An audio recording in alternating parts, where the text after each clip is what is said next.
इसलिए भजन करो। महाराज परीक्षित बता रहे हैं कि देख लो भाई, 7 दिन में ही प्रत्येक व्यक्ति मरता है, लेकिन हमारा रजिस्ट्री हो गया कि 7 दिन में हम नहीं मरेंगे, 7 दिन तक मृत्यु हमें छू भी नहीं सकती। लेकिन हमने अपना घर छोड़ करके भजन का रास्ता अपना लिया। लेकिन तुम अपने बारे में सोचो बेटा कि तुम्हारे जीवन की कोई गारंटी नहीं है, कब तुम्हारे जीवन का दीपक बुझ जाए कोई ठीक नहीं है। लेकिन हमारा तो काम है, जब तक जिएंगे शान से जिएंगे और कर्जा लेकर के घी पिएंगे। हम लोगों की ऐसी सोच है, जब तक जिएंगे ऐसे जिएंगे।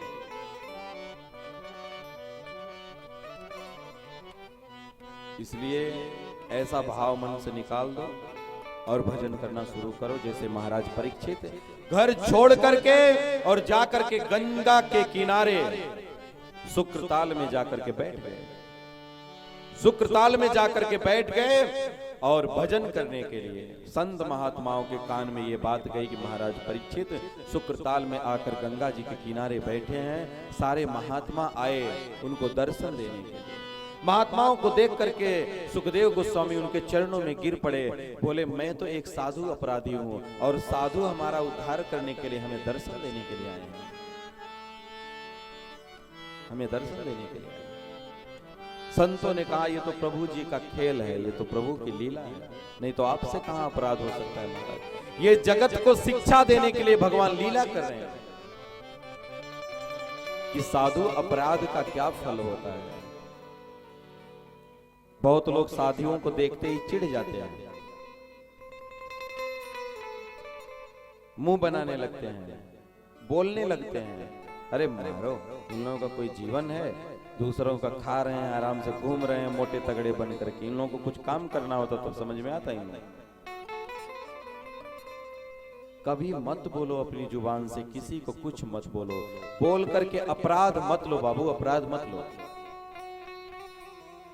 निंदाम कुर्वन्ति ये मूढ़ा वैष्णवानाम महात्मनाम पतंत्र पितृभि सार्धम महारौरव संगीते। बोले जो व्यक्ति साधु निंदा करता है वो खुद नहीं पूरे खानदान के सहित नरक में चला जाता है। महारौरव नामक नरक में वो जाता है। इसलिए कभी निंदा मत करो, साधु निंदा तो बिल्कुल मत करो। तुमको अगर वो साधु पसंद नहीं है तो दूर से हाथ जोड़ करके साइड हो जाओ, मत बात करो उससे, मत संपर्क रखो, मत उसके पास जाओ। जो साधु का आचरण व्यवहार आपको अच्छा लगे उसके पास बैठो, लेकिन किसी को देख करके साधु संग का त्याग नहीं करना चाहिए। हमको साधु संग का त्याग नहीं करना चाहिए।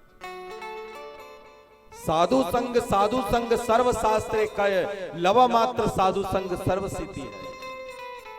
शास्त्र जोर दे रहा है साधु संग पर। साधु संग सर्व शास्त्र का, सारे शास्त्रों में इसका वर्णन है कि हम लोगों को साधु संग करना चाहिए। और साधु संग यदि लव मात्र भी आपका साधु संग अगर जीवन में होगा तो आपका जीवन परिवर्तित हो जाएगा, आपके जीवन में परिवर्तन आ जाएगा। साधु संग की बहुत बड़ी महिमा है हमारे, बहुत बड़ी महिमा है। इसलिए ये है जीवन कि आप किसी की निंदा मत करो, अपने जुबान से किसी की बुराई मत करो, कर सको तो अच्छा करो। अरे भला किसी का कर न सको तो बुरा किसी का मत करना। पुष्प नहीं बन सकते तो तुम कांटे बनकर मत रहना, कांटे बनकर मत रहना। भला किसी का कर न सको तो बुरा किसी का मत करना। पुष्प नहीं बन सकते तो तुम कांटे बनकर मत रहना, कांटे बनकर मत रहना, कांटे बनकर मत रहना।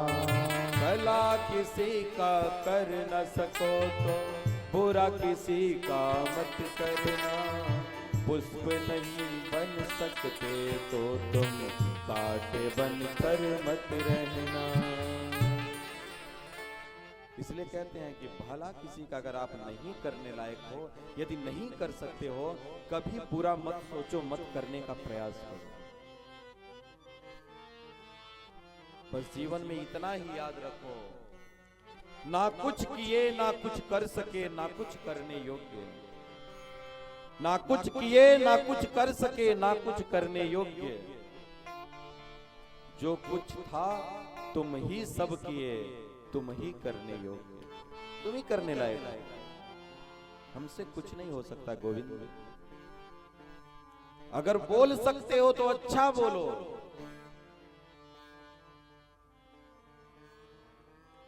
लेकिन विष मत बोलो महाराज। इसीलिए क्यों बोला जाता है, जगह जगह लिखा रहता है कि कम बोलो।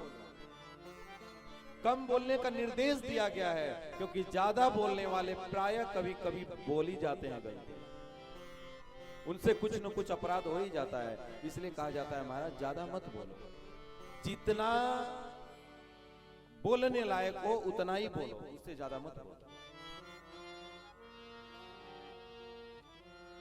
किसी के बारे में बुरा मत सोचो, ऐसे ही संत महात्मा होते हैं।